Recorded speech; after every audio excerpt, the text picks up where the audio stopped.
વડોદરા મહાનગરપાલિકાની આવનારી 2026ની સામાન્ય ચૂંટણીને લઈને રાજકીય માહોલ દિવસે દિવસે ગરમાતો જોવા મળી રહ્યો છે। શહેરની ચૂંટણી શાખા કચેરીમાં આજે સવારથી દાવેદારોની અવરજવર વધી ગઈ હતી।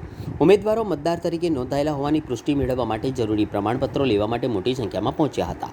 આ પ્રમાણપત્ર ખાસ કરીને તે દાવેદારોને આપવામાં આવે છે જેમનું નામ મહાનગરપાલિકાની 2026ની મૂળ અથવા પુરવણી મતદાર યાદીમાં સંબંધિત વોર્ડના વિભાગ નંબર 5માં નોંધાયેલ હોય। આ દસ્તાવેજ ચૂંટણી પ્રક્રિયામાં અત્યંત મહત્વપૂર્ણ માનવામાં આવે છે કારણ કે તેના આધારે ચૂંટણી અધિકારીઓને ઉમેદવારનું નામ સરળતાથી ચકાસવામાં સહાય મળે છે। ચૂંટણી વિભાગના જણાવ્યા અનુસાર અત્યાર સુધીમાં આશરે 250 જેટલી અરજીઓ પ્રાપ્ત થઈ છે, જેમાંથી લગભગ 100 જેટલા પ્રમાણપત્રો ઇસ્યુ કરવામાં આવ્યા છે।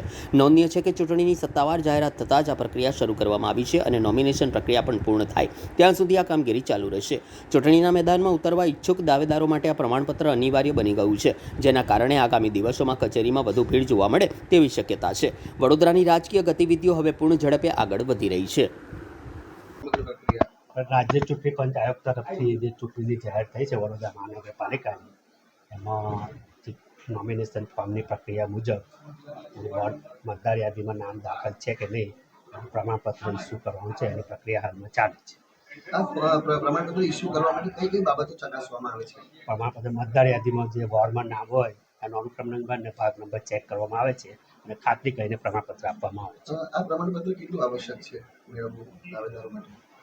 દાવેદારો માટે એટલે જ્યાં ચૂંટણી પંચના જે અધિકારી છે આરોગ્ય, એ લોકોને થોડી મતદાર યાદીમાંથી નામ શોધવામાં સરળતા રહે અને એનું જે જરૂરી છે તે રજૂ કરવાનું હોય છે। આ પ્રક્રિયા ક્યારથી શરૂ થઈ અને કેટલા દિવસ ચાલશે?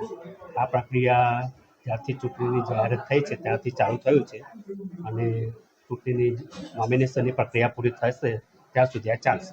અત્યાર સુધી અંદાજિત કેટલી અરજીઓ આવી છે અને કેટલા પ્રમાણપત્ર ઇસ્યુ થઈ ચૂક્યા છે? અંદાજે 200 થી 250 આવ્યા છે અને 100 થી ઇસ્યુ થઈ ગયા છે, તૈયાર છે અમારી પાસે। જેમ જેમ આવે તેમ તેમ અમે આપીએ છીએ। આપનો પરિચય? Nayan Kumar D Parmar, senior clerk, ચૂંટણી શાખા। મારું નામ જયશ્રીબેન ગાંધી છે। વોર્ડ નંબર 17માં ટિકિટ માગી છે ને હું પ્રમાણપત્ર લેવા આવી છું। મારા બૂથમાં નામ છે, અનુક્રમ નંબર કયો છે એ બધું ને મને પ્રમાણપત્ર આ લોકોએ પરમ દિવસે આવેલી મને મળી ગયું છે પ્રમાણપત્ર। આપણે શૌચાલયનું પ્રમાણપત્ર, આવકનો દાખલો ને આપણે તમારા 2 બાળકો છે કે 3 બાળકો છે કેવું છે એનું હું પ્રમાણપત્ર બધા મેં લઈ લીધા છે। ખાલી હવે ફોર્મ એકલું જ લેવાનું છે ને ફોર્મ સબમિટ કરીને આપવાનું છે। શૌચાલયનું પ્રમાણપત્ર માંગવામાં આવે છે, એમાં કઈ તમને એવું લાગે છે કે આ યોગ્ય લાગે છે? હવે એ તો ઉપરથી જે આ લોકોએ એ કર્યું છે એટલે અમારે યોગ્ય લાગે કે ના લાગે, પણ અમારે લાવીને મૂકવાનું ને અમે મૂક્યું છે। એમાં પ્રમાણપત્રમાં શું લખેલું? પ્રમાણપત્રમાં તો કોર્પોરેશનનું હવે અત્યારે મારી કને અહીં નથી, ગાડીમાં છે, નહીં તો હું તમને બતાવત લેટર આપેલો।